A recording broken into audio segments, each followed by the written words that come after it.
Welcome to Res Extra. We're talking with American historian, award-winning writer, Professor Howard Zinn. Professor Zinn, is Barack Obama's victory a culmination of the work of the civil rights movement in which you were a very active part during the 1960s?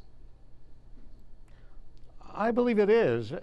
And you could see that in the faces that you saw on television of people who are active in that movement.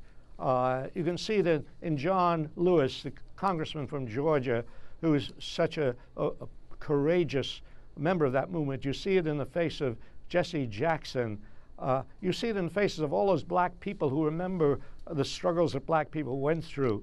And yes, Obama represents a kind of culmination of that struggle, a culmination and also the possible beginning of a new direction, not just for black people, but for everybody. Professor, now you've written a lot about the struggles of poor Americans.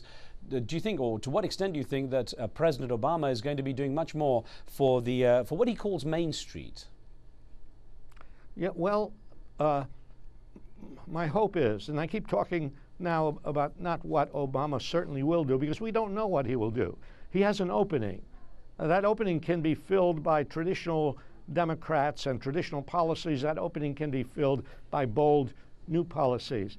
Among these bold new policies would have to be a greater concern for, yes, for Main Street, middle class, working class people, the people who have suffered, who have lost jobs, whose minimum wage has been kept down while the fortunes of the CEOs have gone up, up, up.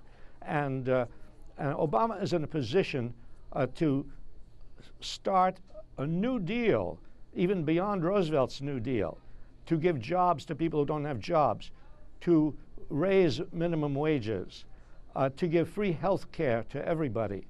In other words, to use the vast wealth of the United States to take care of everybody in a way that has not yet been done. Well, Professor, thank you very much for joining us there. We had Professor Howard Zinn, award-winning writer and historian for the Res Extra. We'll see you next time.